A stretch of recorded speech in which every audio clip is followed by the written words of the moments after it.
वो जगह जो है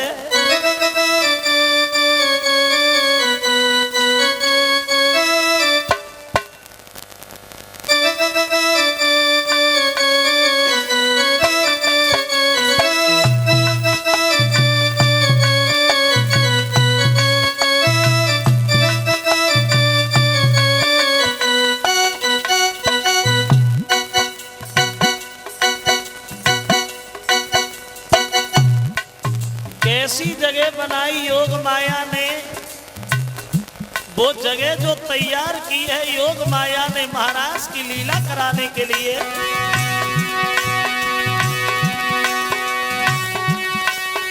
जावृक्ष खड़े अति सुंदर है मेघ फूल के अंदर।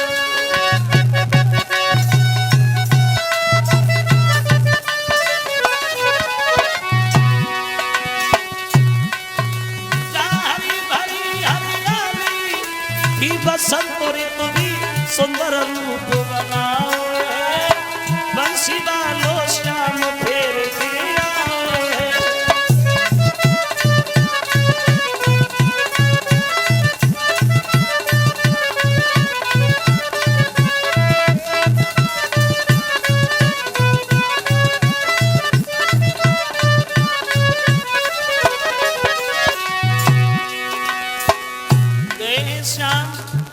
जब सुंदर रमणीक जगह देखी तो कन्हैया से रुका नहीं गया। अब कन्हैया ने बंसी उठाई और बजाने लगे वहां। हे साईनी भक्तों, तब लई मुरली हाथन में और दीनी श्याम बजाए।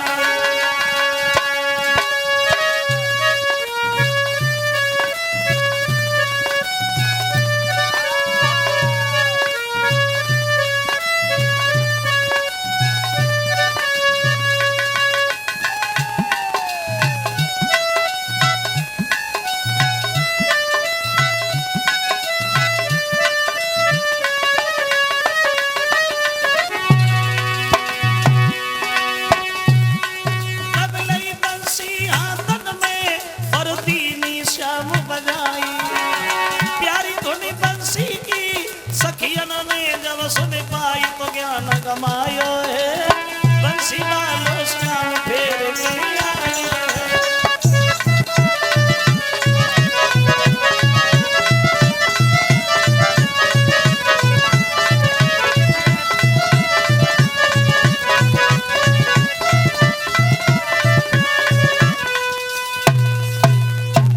गई भगवान जो सुंदर रमणीक जगह देखी भगवान ने तो उनसे रुका नहीं गया और बंसी उठा के बजाने लगे श्याम। और जब कन्हैया ने बंसी बजाई तो बंसी बजाई कैसी? बोले वो बंसी ऐसी बजाई। कैसी बजाई? वो कन्हैया ने जो बंसी बजाई वो बंसी ऐसी बजाई जो गोपी जैसी बैठी थी वैसी भागी रात में। कोई गोपी अगर रोटी कर रही है तो बंसी की दोनों कान में पड़ी तो हाथ में रोटी है तो रोटी लेके बज रही। कोई गोपी अगर श्रृंगार कर रही है तो एक आंख में काजल लगाए लो दूसरी को ध्यान ही ना लो। अब कैसी बंसी बजाई भगवान ने? ऐसा ही नहीं भक्तों कि ऐसी बजाई गई बसुरिया रे श्याम, ऐसी बजाई बसुरिया रे श्याम, ऐसी बजाई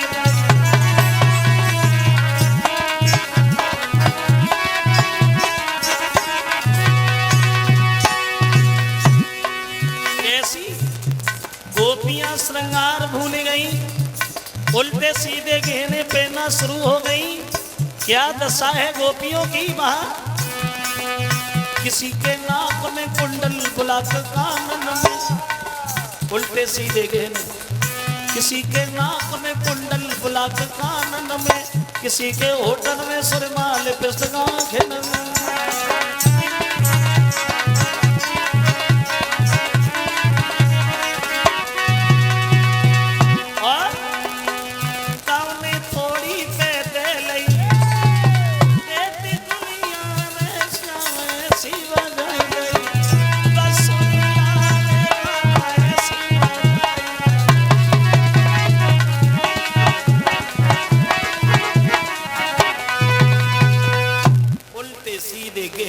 लेने भागी रात। बहुत रोका नहीं मानी गोपियां, जा कन्हैया बंसी की धुन में लीन है, चारों तरफ से भगवान को लड़कियों ने घेर लिया। तो कन्हैया बोले भैया इतनी रात को काम भागी जा रही। तो गोपियां बोली मोहन तुम हमारे साथ महाराज करो। तो कन्हैया बोले ये कौन सा वक्त है महाराज करने का, अभी रात है, अभी जाओ किसी और दिन देख ले। तो लड़कियां जिद ठान गई मोहन में नहीं जाऊंगी। क्या? बिल्कुल नहीं जाऊंगी। अब बोली चल नहीं आऊंगी, तेरी बंसी की धुन में लीला रचाऊंगी। वो करना है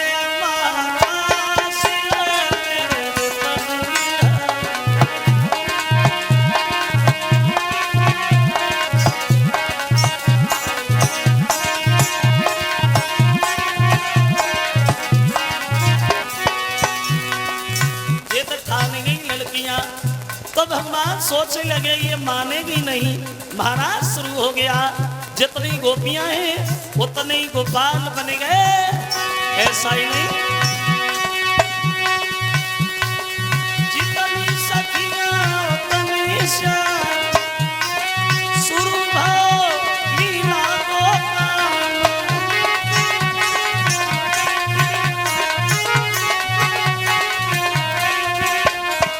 नाचे विपन बिहारी मुरली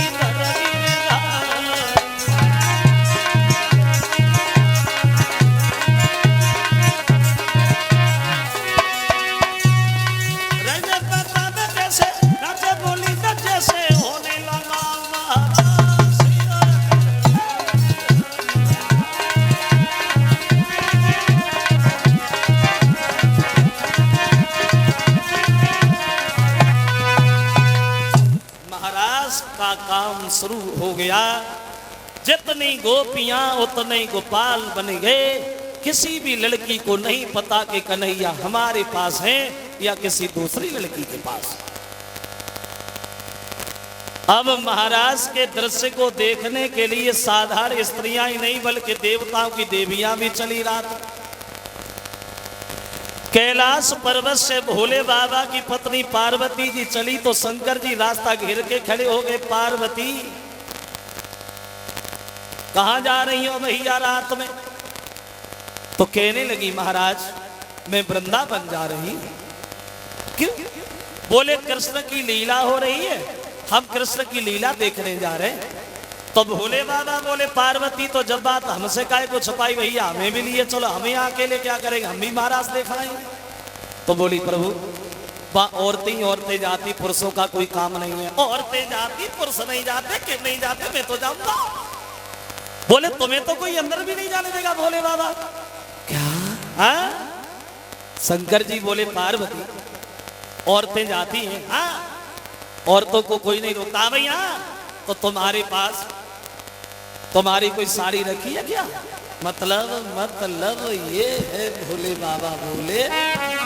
तो बोले गौरा से एक दिन क्यों बोला, प्यारी हम भी जनाने बने।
जनाने बनोगे, साड़ी पहनोगे तो तुम छुपोगे कैसे?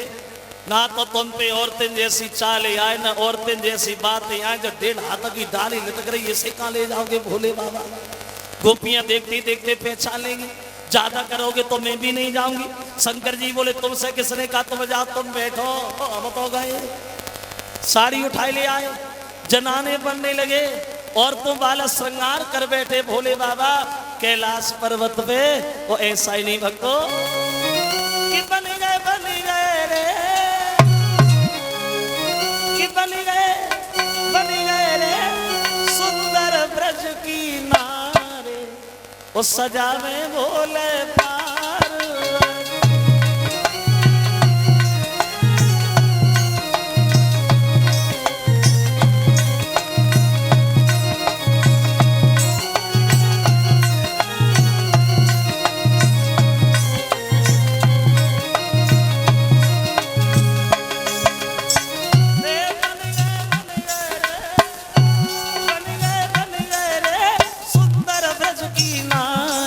वो सजावे भोले पार।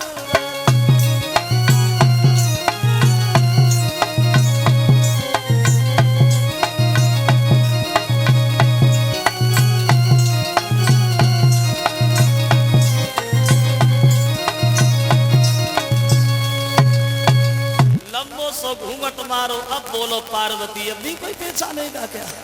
पार्वती बोली प्रभु मान जाओ, मत जाओ। गोपियां पहचान लेंगी, बड़ा हंसी होगी। मत जाओ। शंकर जी बोले मत जाओ, मत जाओ, मत न जाओ, तुम मत जाओ, हम तो गए। चल दिए। पार्वती बोली रुको, हम भी आ रहे। बोले आओ, तुम आगे आगे चलो, पीछे पीछे चल रहे। अब आगे आगे पार्वती, पीछे भोला भंडारी। बड़े मगन है मन में, सोच रहे बचपन में कन्हैया को देखा था, दोबारा दर्शन होंगे। अब महाराज में घुस भी नहीं पाए। उससे पहले एक गोपी ने दरवाजे पे खड़ा कर लिया, खड़ी हो जा। तो पार्वती बोली हम तो महाराज देखने आए। देखो, खूब देखो, ऐसे थोड़ी देखोगी। कैसे देखेंगे? परिचय बता, कहां से आई, क्या नाम है तुम्हारा, तब जाओ। तो पार्वती मन में सोचने लगी हम अपना परिचय तो दे देंगे, जो पीछे घूंघट मारे खड़े इनके लिए क्या कहेंगे, ये कौन है? बोले तुमने हमें पहचाना नहीं, मैं हूं ना, मैं कैलाश पर्वत से आई हूं। गोपी बोली अच्छा, माफ करना पार्वती जी, शंकर जी की पत्नी हो, आप जाओ, आप जाओ। अब पार्वती अंदर घुसी, भोले बाबा घूंघट मारे पीछे ही लगे। अब गोपी ने खड़ा कर लिया, खड़ी हो जाओ। तुम ही तो बताओ तो कहां से आई? अब बोली नहीं रहे, चुपचाप खड़े हैं। पार्वती ने मुड़ के देखा, शंकर जी तो दरवाजे पे रह गए, लौटे आई क्यों? इन्हें काय को रोक लिया, इन्हें क्यों नहीं जाने दिया? गोपी बोली माफ करना पार्वती जी, हम आपको तो जानते हैं भोले बाबा की पत्नी, और जो घूंघट मारे खड़ी थे मेरे समझ में नहीं आई। अगर तुम्हारे संग आई है तो तुम ही इनका परिचय दे दो। पार्वती सोचने लगी आए और क्या कहे। भोले बाबा का हाथ पकड़ा, धीरे से झटका दिया। कितनी बार का घर पे नहीं माने, अब ये बता मैं से क्या कहे कि तुम हो कौन? शंकर जी ने सार कर दिया, मन में सो कह दे भीतर लो पहुंचने फिर कहा कि तो सब देख ही जाइए। अब पार्वती बात बदल गई, आपने इन्हें पहचाना नहीं, पहचाना इसलिए नहीं कभी देखा नहीं, ये है ना कोई गैर थोड़ी है। बोले कौन है? बोले सुनो ना कौन है। तो बोली कि जय ही गणपति की नकी। बोले जो मेरे पुत्र गणेश ही है ना, कि मेरे बेटा की बहुरिया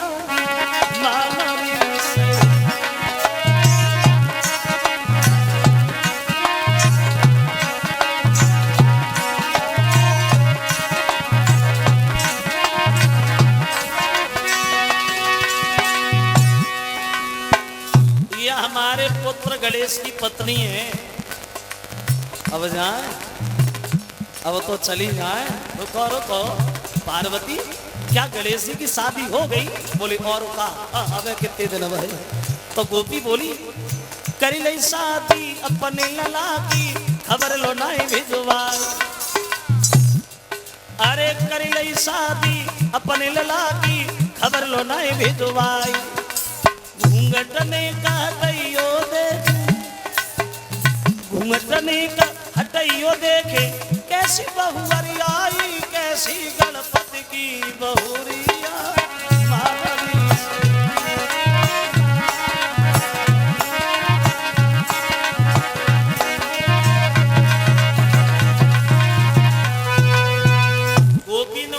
भैया पार्वती चलो शादी में नहीं बुलाया कोई बात नहीं, अब यहाँ आई गई हो ने घूंघट ऊपर कुछ का हम भी देखे कैसे गणेश जी की पत्नी है। पार्वती सोच लगी हाय अब का कहे, फिर बात बदल गई। हाँ घर पे आ गई, यहाँ देखने दूं, यहाँ नहीं देखने दूंगी भाई आना। अब शंकर जी का हाथ पकड़ा, चुपचाप अंदर घुस गए। अब पार्वती तो महाराज देखने लगी बैठ करके, बोले बाबा घूंघट मारे बैठे, महाराज देख ही नहीं पा रहे। घूंघट नीचे से ऊपर को चकाते से पार्वती झटका देते नीचे न करियो भैया इतना बड़े परेशान। महाराज देखने गए देख ही नहीं पा रहे। एक नजर शंकर जी की पड़ेगी कन्हैया के ऊपर, जो गोपियों के साथ नाच रहे थे और जो कन्हैया को नाचत रहो देखो। तो भोले बाबा ने घूंघट मारो बैठ के सोचने लगे बारे करिया ओरे तो में बड़ा गुड़ भरे है, कैसे नाच रहो, ऐसा लगता है गोपियां पागल कर ली है इसने। अब बैठे बैठे मन में सोच रहे भोले बाबा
श्याम के संग नाच रही रे,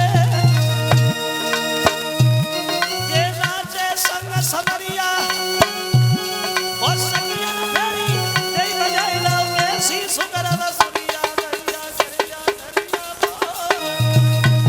सखिया बोलाई रे तीनों है जान सो।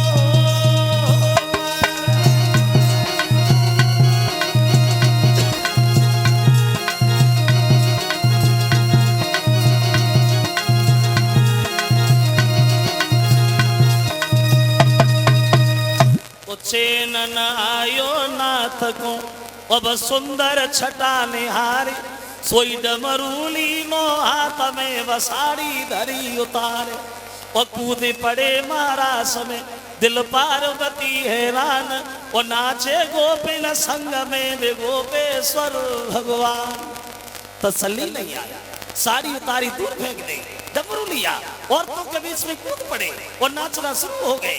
तब इनकी पहचान हुई कि शंकर जी आए तो लेकिन जनाने बन के आए, तब इनका नाम पड़ा है गोपेश्वर। अब क्या हुआ, गोपियां घमंड कर बैठी मन में, सोचे लगी अब तो कन्हैया हमारे बंधन में है। कहा महाराज करो तो किया, अब कहेंगे रोटी करो तो करेंगे, क्या करेंगे। तो उनके घमंड को दूर करने के लिए भगवान थोड़ी देर अंतर ध्यान हो गए। चारों तरफ अंधकार ही अंधकार, गोपियां क्षमा मांगी प्रभु भूल हो गई, जीवन में अब घमंड कभी नहीं आएगा। सबके बीच आए और बड़ा हंसी उल्लास के साथ महाराज का काम संपन्न करते हैं। भोले बाबा चले हैं कैलाश पर्वत के लिए और कन्हैया आते हैं वृंदावन के लिए। ऐसा ही नहीं बतो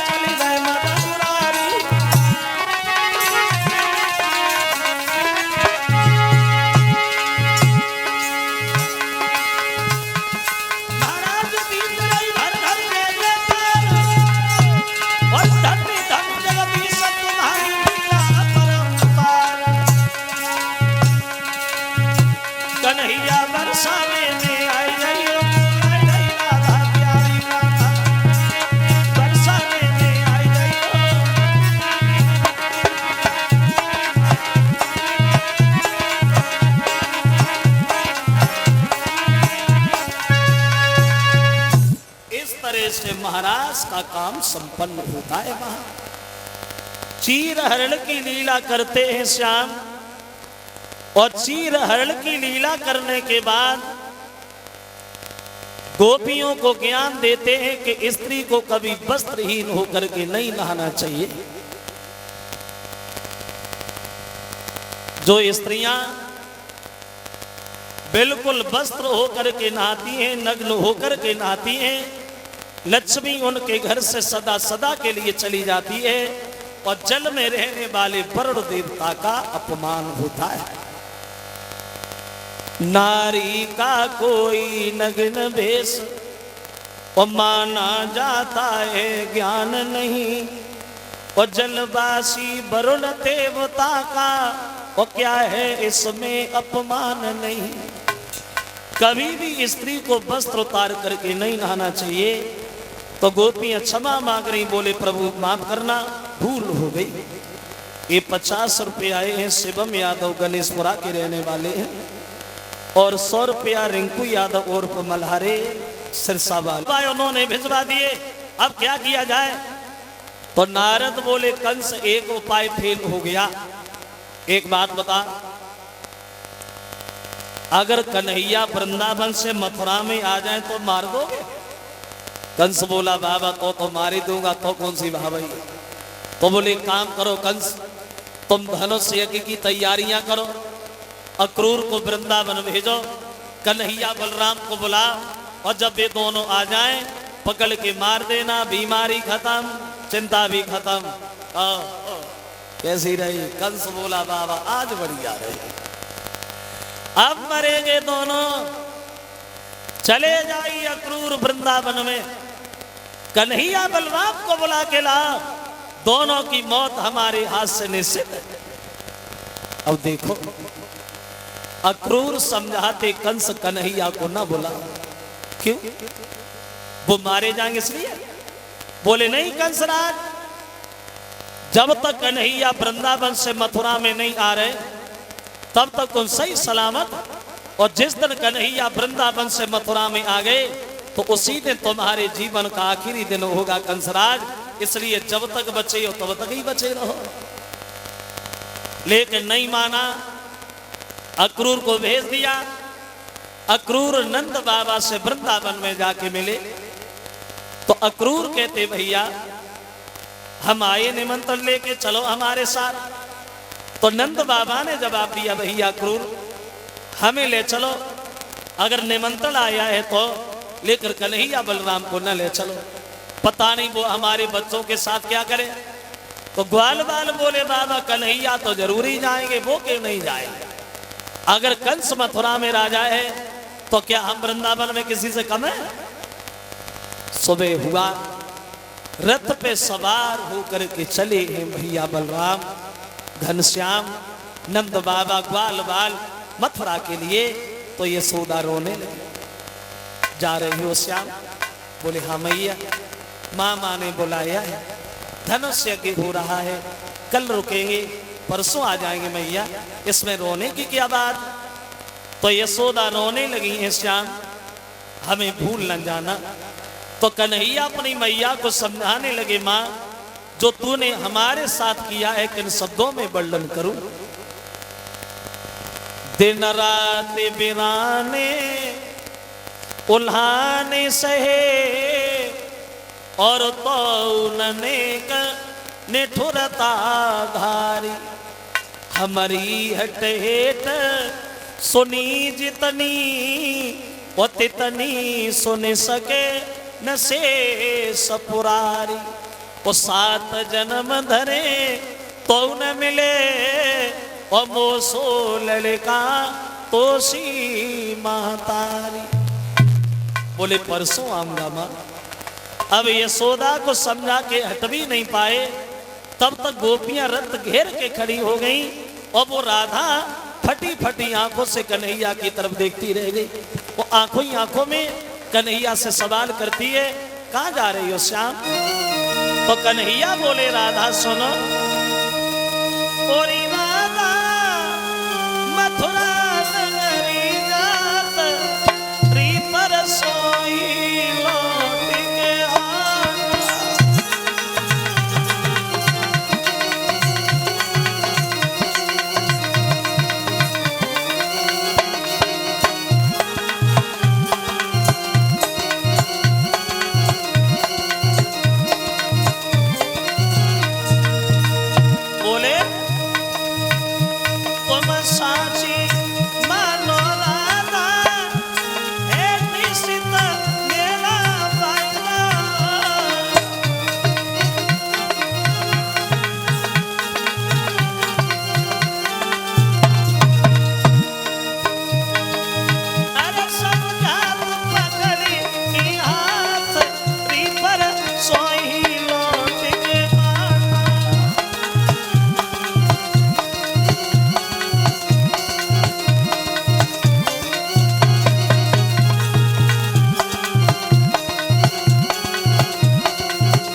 मामा ने बुलाया है, कल रुकना होगा, परसों आना होगा, राधा रोए। तो राधा ने उत्तर दिया, श्याम अब तुम नहीं आओगे, क्योंकि तुम्हारा दिल ऊब गया इस वृंदावन में रहते रहते। अब यहाँ तुम्हें अच्छा नहीं लगता है घनश्याम। वहाँ ज्ञान ध्यान धारी पंडित अनेक रहे, और यहाँ ग्वाल बाल और गोपियां गमार ने। जहाँ साग बथुआ को सो फूवरियन के हाथ को, और वहाँ सुंदर भोजन बनाती सुंदर नारी है। जहाँ घास फूस की झोपड़ियन मेरे नो पड़े, और वहाँ उन अमीरन के अटा और अटारी है। लेकिन रहियो बिहारी जहाँ रहबे की इच्छा तुम्हारी, और मोई भूली मती जइयो, मैं तो प्रेम की पुजारिन। बोले परसों झूठ बोल गए भगवान, परसों का वादा दे करके चले गए, झूठ बोले। वैसे कुछ लोग ये कहते हैं कि भगवान ने झूठ बोला तो ला हम भी झूठ बोलो। बोलो, खूब बोलो, लेकिन झूठ बोलो ना कि कौन कहे आए नींद आराम भी हो जाए। क्यों? प्रेम बुरी जंजीर वीर तुम झूठ मती मानो, जब नाई जाति छुपे सबुरी बीमारी जाए जानो रे। हमेशा दिल से दिल धड़के, और बुद्धि करे न काम कले, जो बिन प्रेमी तल फेरे हराम खाना पीना होवे। और दिन में पले न छे न रात गोनी न आवे। राधा रथ देखती रही, रथ नजर नहीं आया, तो उस रथ की उड़ती हुई धूल देखती रही। और जब धूल भी नजर नहीं पड़ी तो ललिता से बोली, ललिता अगर तुम्हारी रोक नहीं तो अगर तुम्हारी रोक नहीं तो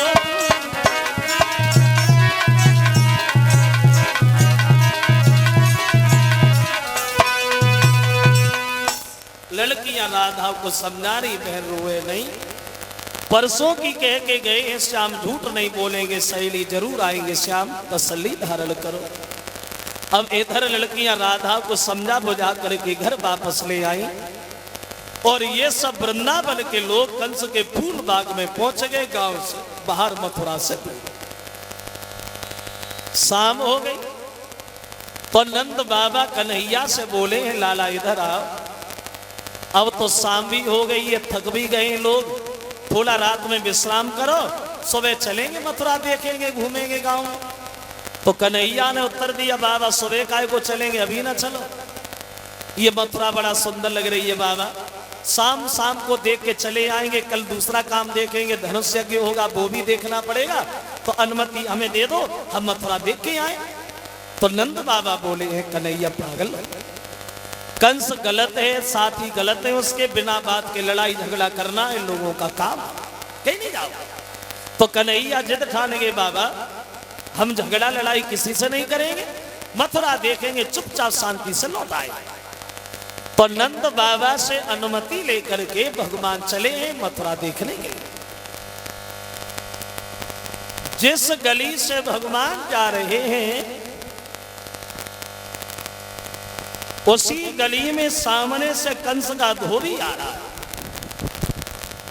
शराब के नशा में झूमता हुआ, कहूँ 4 बजो चलो जा तो है, कहूँ 12 बजो चलो जा तो है, ब्रेक लगे तो लगे न सीधे ही दीवाल में लगे। कन्हैया धोबी के सामने गए, बोले धोबी भैया हमारी तरफ देखो। धोबी बोला, बड़े सुंदर तुम्हारी तरफ देखो, जानते नहीं कंस के धोबी हटला। कन्हैया बोले, धोबी भैया तो कंस के मेहमान तो हम भी है ना। धोबी बोला, कंस के मेहमान हो तो क्या उठा के सर पे बैठा लो, कन्हैया बोले धोबी, धोबी बोला चिल्लाओ नहीं श्याम, ये वृंदावन नहीं है, मथुरा है, सब अहीर नहीं है, बुद्धि ठिकाने में आ जाएगी। समझ गए? बिल्कुल नहीं दबा धोबी भगवान से। तो दबेव का शराब की नशा, और ये दवा कोई दबने वाली थोड़ी है, ये दवा दबने वाली नहीं। क्षमा करें, इतनी भीड़ में कभी कोई भाई लोग पी लेते हो, और हमें पता है तुम्हारे गांव में, तुम्हारे क्षेत्र में पीना तो बहुत दूर, कोई इसकी तरफ देखता भी नहीं होगा, कोई नहीं। अगर काऊ से बैठे के उठो ना जात हो तो मैं शराब पिलाए दो, 10 मिनट बाद छत पे तो कूद पड़ेगा, कोई चिंता ना है। हिम्मत की बहुत धनवान है, हिम्मत की धनवान, पी के डर नहीं लगता, और बुज़दिल भी वो इंसान पी दिए से लड़ता। वैसे शराब पीने वालों का भैया आलम ही निराला है। मैं तो देखता रहता हूं, लोग मिलते रहते हैं तरह तरह के।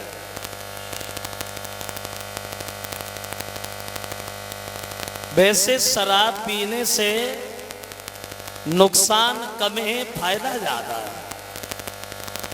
नुकसान नहीं बताऊंगा, नुकसान बताता हूं तो लोग थोड़े नाराज हो जाते हैं, तो हम नाराज काहे को करेगा। फायदा सुनो, कौन कौन से फायदा। सबसे पहला, सबसे बड़ा फायदा है शराब पीने से शरीर के लिए। ये शराब शरीर को बहुत फायदा करती है।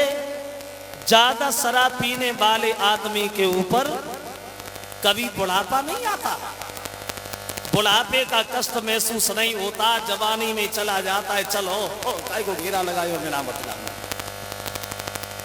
दूसरा फायदा, ज्यादा शराब पीने वाले आदमी के घर में कभी बदमाश नहीं आते, चोरी नहीं होती, डकैती नहीं पड़ती।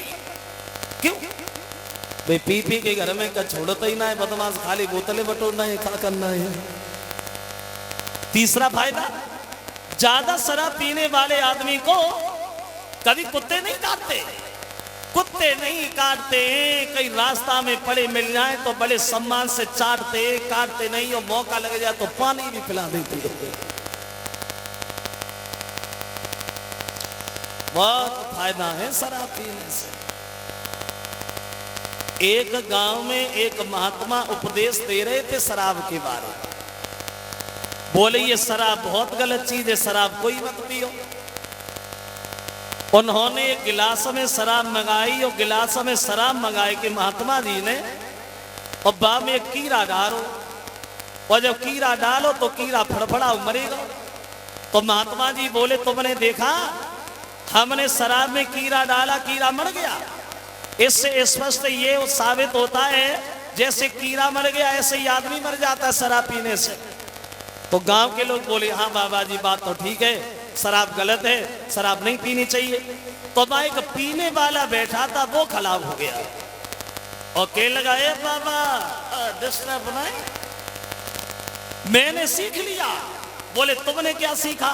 बोले मैंने सीख लिया, तुमने शराब में कीड़ा डाला, कीड़ा मर गया, तो हमने सीख लिया कि शराब पीने से पेट के कीड़े मरते हैं। शराब पीने से पेट के कीड़े मरते हैं, जीना जरूरी है तो पीना बहुत जरूरी है। तो भाई पीने वालों का आलम कुछ निराला होता है।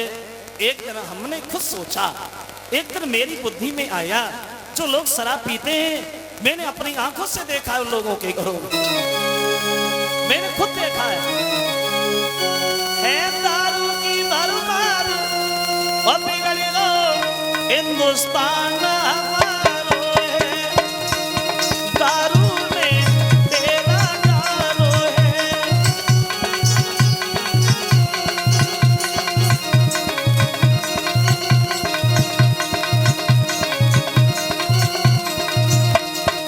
जरा गौर करें, जो लोग ज्यादा शराब पीते हैं मैंने अपनी आंखों से देखा है उन लोगों के घरों।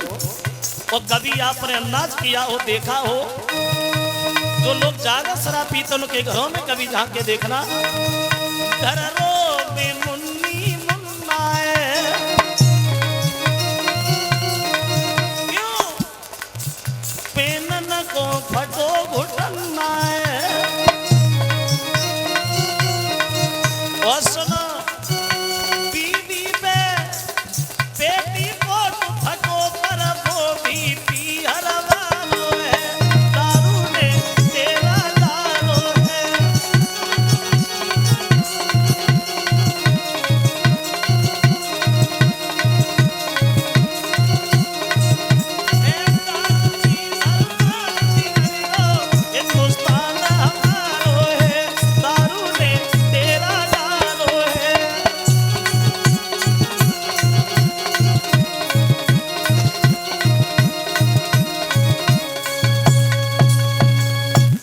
कन्हैया बोले देखो धोबी भैया वस्त्र तो दे करके ही जाओ।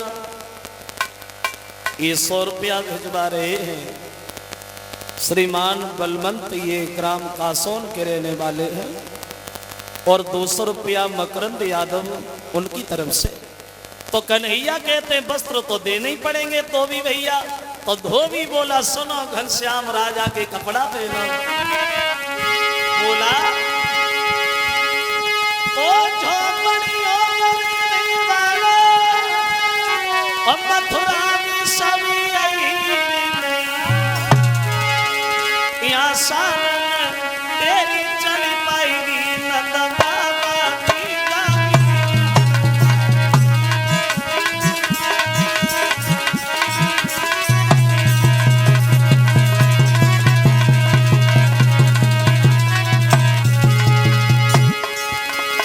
तो भगवान बोले धोनी अब सीधी साधी बात करे, तू उल्टा सीधा बनता है। नालायक मीठे बचनों पे तू कैसा दिल बनता है।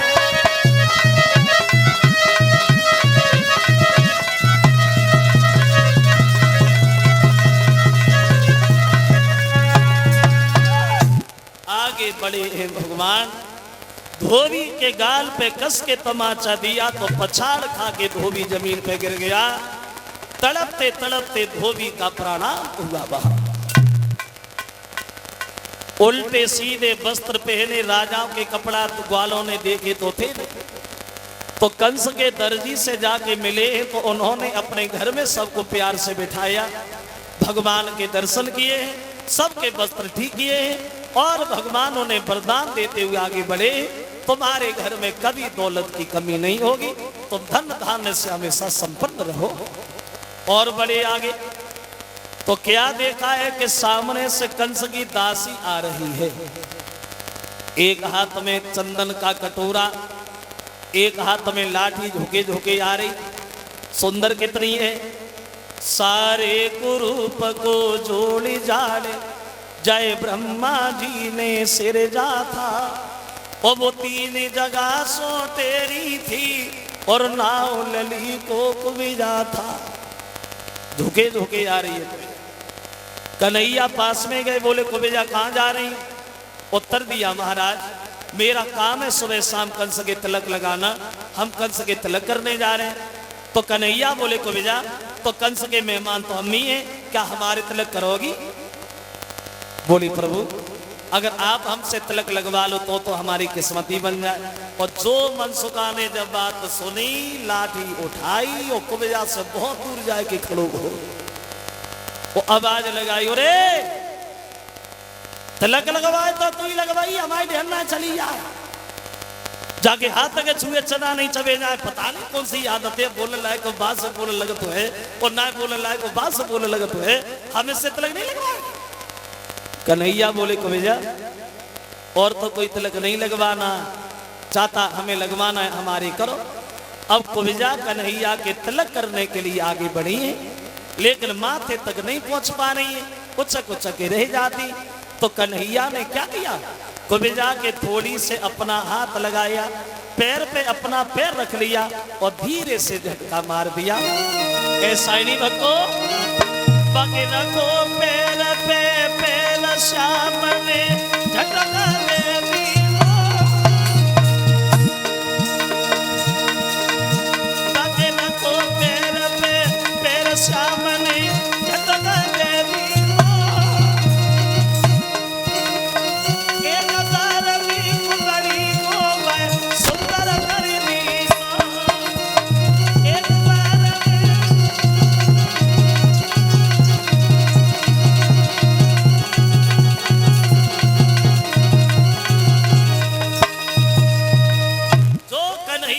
थोड़ी से हाथ लगा के झटका मारा, कुबिजा देवी की तरह सुंदर बन गई बस। और जो कुबिजा सुंदर भाई मनसुखा धीरे धीरे धीरे धीरे वहीं पहुंचेगा जहाँ कुबिजा खड़ी है वहां। कन्हैया बोले कुबिजा और तो कोई तिलक नहीं लगवाएगा, हमें लगवाना था, हमने लगवा लिया। तुम जा। तो मनसुखा धीरे से बोलो, कह रहे वृंदावन छोड़े आए, मथुरा चले आए, तूने आदत नहीं छोड़ी। बढ़िया बढ़िया माखन खुद खाता था, हमें क्या देता था। अब अपने तिलक लगवा लिया, कह दिए जा को जा के रे मेरे तिलक नहीं लगवाया गया। कन्हैया बोले अभी तो तू मना कर रहा था, मैं से तिलक नहीं लगवाएंगे। मनसुखा बोलो मने कर रहे थे वो तो तब कर रहे थे, अब क्या कर रहे हैं, लगवा देना। कुबेजा ने मनसुखा की तिलक किया, और जब तिलक किया तो ये मनसुखा हसोड़ा स्वभाव का बहुत था, जोकर ग्वालों में। और जब तिलक किया तो मनसुखा ने धीरे से कुबेजा के कान में एक बात कही, कुबेजा एक बात बताओगी क्या, ब्याह ब्याह हो या मतलब। तो कुबेजा बोली है सुन मनसुखा की बात, अरे हाँ प्रेम हृदय में वाले। और कन्हैया की तरफ इशारा दे के बोली ओ मनसुखा तो को खबर नहीं, मेरे सब का दूल्हा ढाले।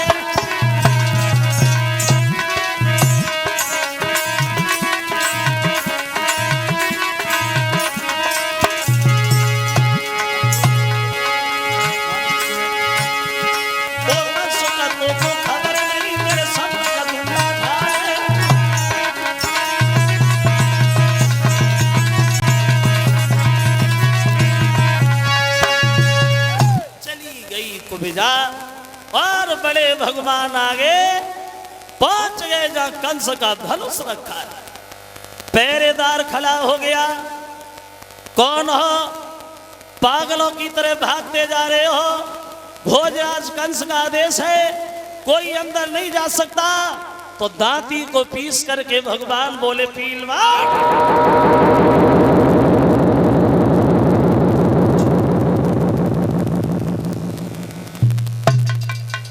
आज हमें कोई रोक नहीं सकता, बहुत झुके अब हम झुकेंगे नहीं। और बोले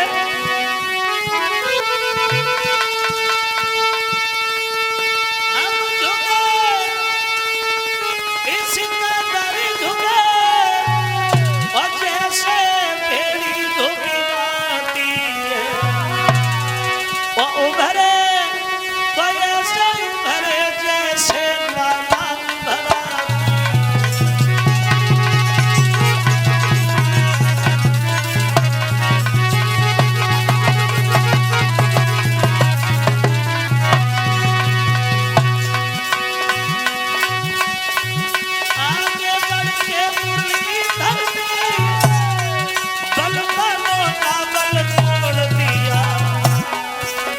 कंस राज के धनुबा को घनश्याम उठाकर तोड़ दिया।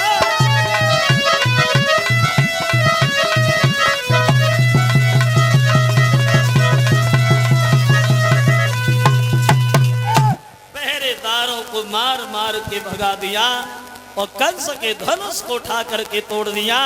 ये काम करने के बाद पुनः नंद बाबा के करीब चले गए श्याम।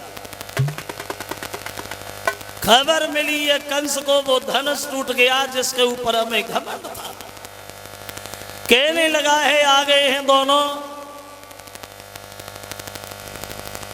जो हमारे ससुर जरासंध ने कुबड़ी अपील हाथी हमें दहेज में दिया था, जिस हाथी के अंदर 10,000 हाथियों की ताकत है, उसे शराब पिला करके द्वार पे मस्त करके खड़ा कर दो। जैसे ही दोनों आए हाथी से कुचलवा देना, मार देना दोनों को।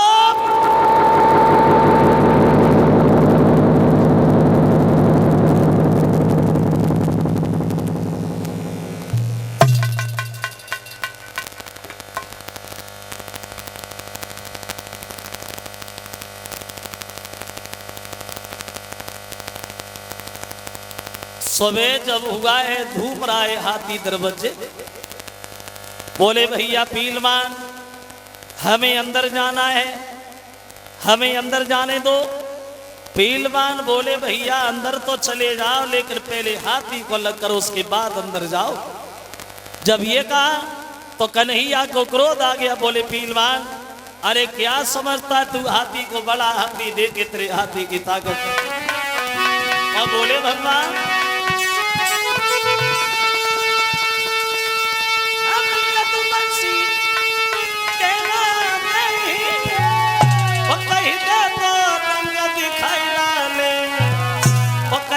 पसली पसली करेंगे तेरे हाथी की गेंद बनाए लाल। बड़ा बड़ा अंकुश मार के जब हाथी आगे किया, भगवान ने घूसा दिया, वो हाथी पीछे भागा चला गया। पीछे बड़े भैया बलराम खड़े, बलराम ने लात मारी, हाथी आगे भागा चला गया। फुटबॉल बना ली दोनों भाइयों ने हाथी की। अंत में सूर्य पकड़ ली जमीन में धरी मारो,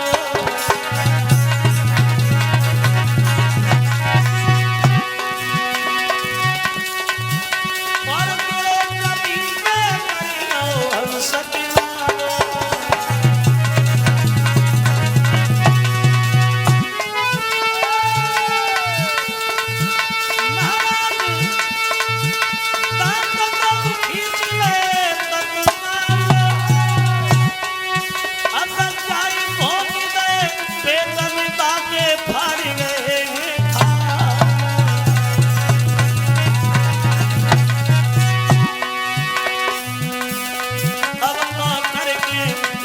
साफ समरिया आगे बढ़िया, अब तो करके द्वारो साफ कन्हैया सभा में घुसिया।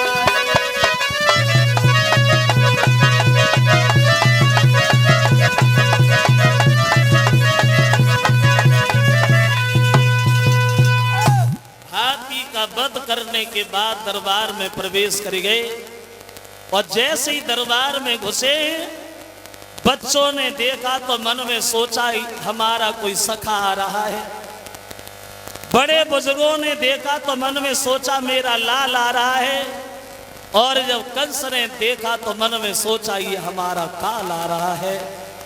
आदेश दे दिया दोनों को पकड़ लो, ये हमारे पास न चले आए। तो शंख और चारूर नाम के पहलवान दौड़े कन्हैया से युद्ध करने। तो कन्हैया बोले देखो पहलवान भैया, हम लड़े कभी नहीं, हम लड़ना नहीं जानते, बड़े प्यार से लड़ना, कहीं चोट ना लगे जाए।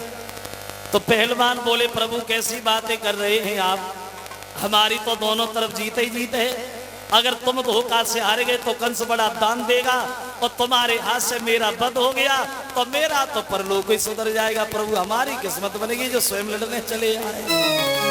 अब हुआ ऐसा, शंख और चारूर पहलवान अब श्याम सो मिला रे। अब जगत खिलाड़ी खिलवालन को खेल खेल में खिला रे।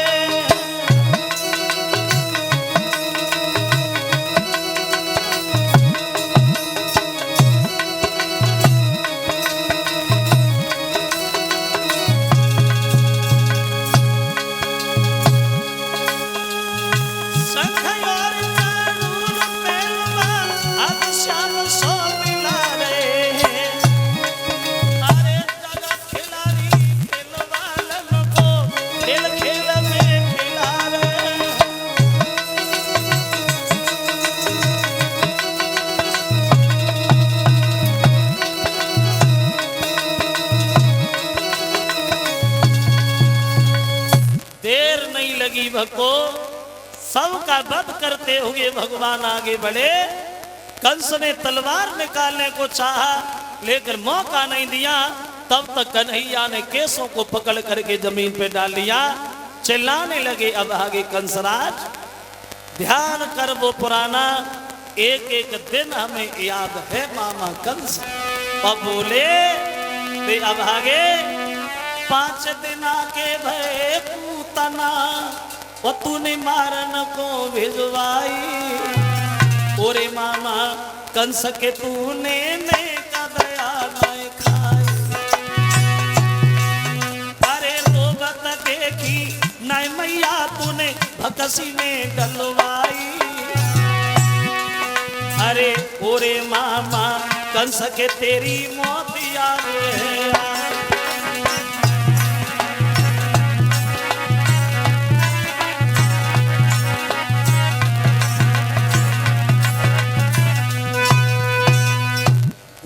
मार मार के भगवान कंस के प्राणों को खींच रहे हैं बाहर। कौन मारेंगे? मार दीजिए।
अब एक लाल ताली बजाते हुए कीर्तन बोले।